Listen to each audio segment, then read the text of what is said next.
What's happening, everybody? Sean Daniel with Guitar Control here, and today we've got a pretty cool lesson about just really finding common tones all over the fretboard. I think really it's just a great kind of idea of one way to think about fretboard navigation to maybe kind of get out of this one spot that a lot of us tend to get stuck in and start exploring all the bounties and joy that the rest of the fretboard has to offer. So make sure to click the link below because we're going to tab out what we're doing here, and that whole exercise is going to sound something like this.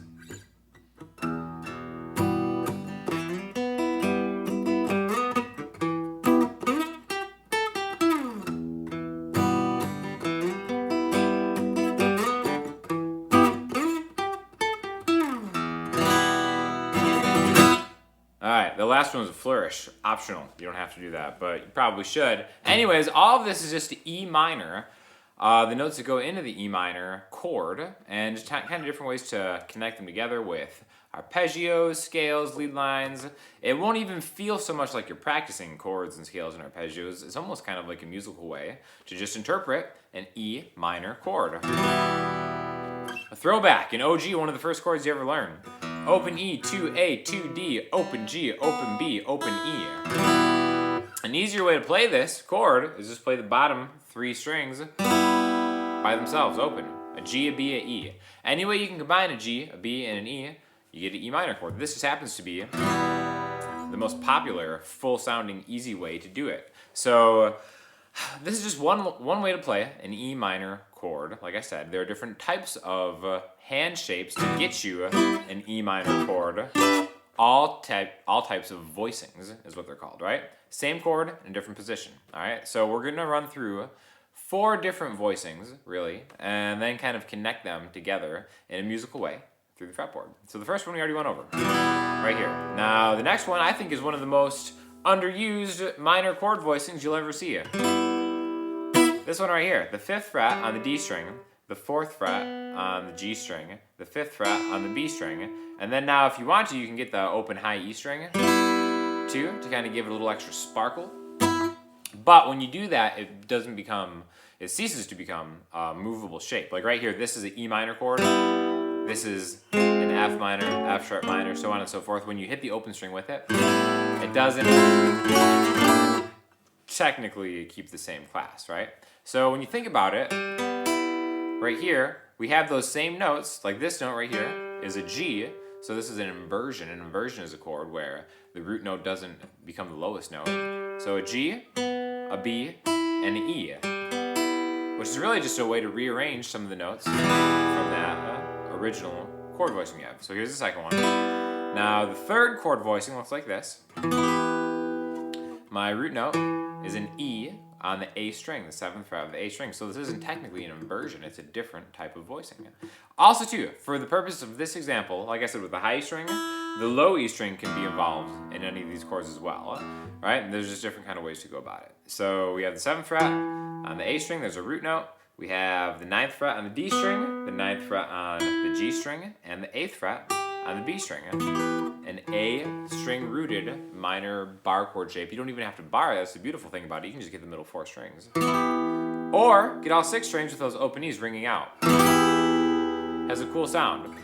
E minor is a great key, a great chord to experiment with a lot of the open strings because the open strings are in that key. So if you want to play any of these chord voicings nice and big and open, this is a great way that you can kind of do those and have some of the open strings do some of the heavy lifting for you. But anyways, that's our third voicing right here. Now the fourth voicing is really technically the first voicing, just a pitch up. Remember when I said we could play this E minor chord by just hitting the open bottom 3 strings? We can do the same thing an octave higher, the 12th fret. Most guitars have 2 dots on the 12th fret to easily distinguish. You can also do a harmonic there, something like that if you're fancy, if you're feeling up to it. But all you gotta do is bar down like that. You can use different fingers if that's more comfortable for you. It doesn't really even matter. Like I said, those open strings are also in this key, so we could do like a...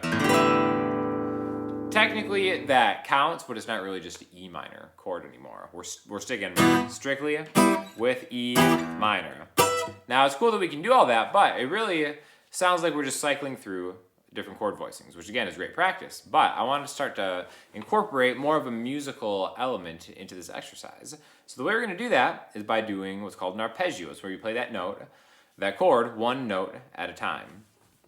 So let's start on an E note, the root note of the chord, which right here, the second fret of the D string, is our root note. Now if we go from here to here, a minor third, 3 frets higher on a guitar, that's going to be the next note in that chord. Remember we said an E minor chord is an E, a G, and a B. The distance from E to G is 3 frets. The distance from G to the next note is 4 frets, or down a string, back a fret. So we have a minor third distance stacked on top of what some people refer to as a major third distance. Now I know you're probably like, well, a major third and a minor third, I thought this was a minor chord. Definitely is, but since the minor third interval comes between the root note and the middle note, that makes it a minor chord, and the rest of that difference is made up, interval-wise, by a major third. So it's a minor third stacked on top of a major third. If that didn't make any sense to you, don't worry, it'll make sense eventually. All you have to know right now is a minor third is 3 frets higher, and a major third is 4 frets higher. So how this helps us when we get from this chord into the next voicing is we can take this guy right here, that E note, slide it 3 frets higher. I'm just using my middle finger for an example. Any finger can be used, whatever's more comfortable for you. But I like this one to slide right into the next voicing. And like I said, we kind of anchored that second chord voicing with your middle finger. So it makes sense to go from a root note, minor third higher. And then you'll notice the major third is from your middle finger to your pointer finger now. Just like that. So this is kind of halfway through it. We've connected both of these chord voicings with a little slide that can get us from one way to another. Now we can just take that back and forth. E minor.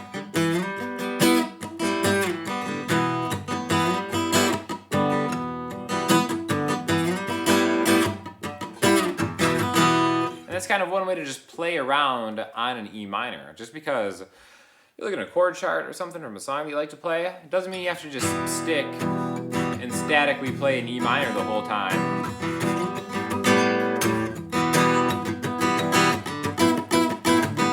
You can always kind of jump around in there if the song calls for maybe like a more playful type thing. If you're playing with a big band, maybe you don't want that much movement because then you could be stepping on other people's toes, but we're all about rocking out just cool solo guitar arrangements here.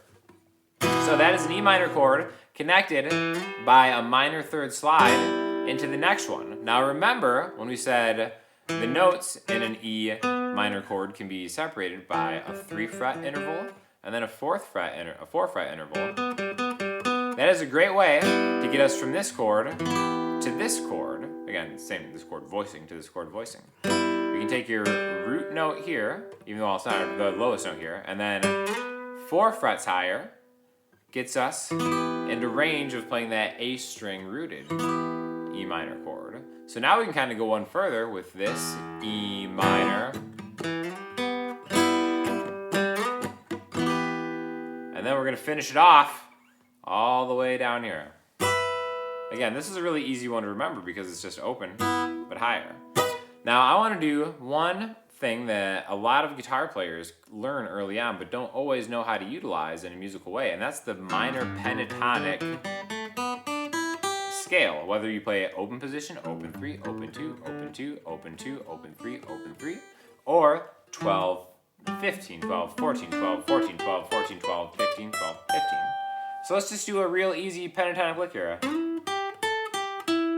We're going to slide into the 14th fret, which, surprise, surprise, this is an E note. Again, just kind of really affirming that we are in E minor.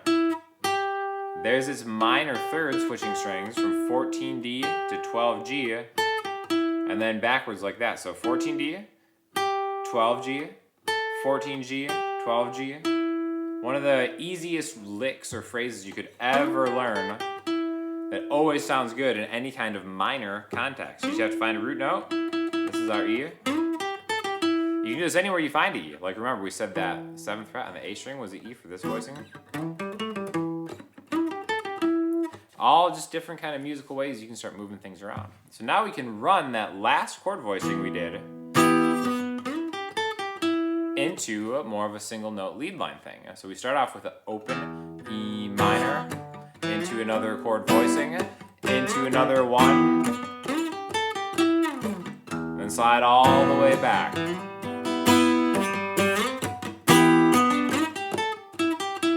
And there's like a lot of different things that you can kind of explore and do that, but it's taking us piece by piece through the fretboard, connecting one chord to itself. So it's not even a chord progression, you're just jamming on E minor. And a lot of this stuff is movable. Again, the open strings are great for E minor because they're always going to help you out. That is not the case with other chords. F minor being an example, right? But the shapes are what translate as far as like we have a root note 3 frets higher. That's, in my mind, I think of a minor chord, whatever that is, right? So let's take it like an F, the first fret. F minor, I don't even know what the minor third of F is. I mean, yeah, I do. But really, all I gotta remember is 3 frets higher. And you can always do that, and then there it is. It's called an arpeggio. And they really, aside from just sounding fancy, help you really kind of connect that fretboard together. So hopefully you learn a little bit of just jamming on one chord. Really try to incorporate this into different types of songs. Let's say you have like a C, G, A minor, E minor progression. C, G, A minor, just kind of chill right now. And then E minor, you want to do something fancy. You can just kind of jump to those different chord voicings, right? Or you can do more of like an arpeggio thing, if you want to do something at the back end of a bar.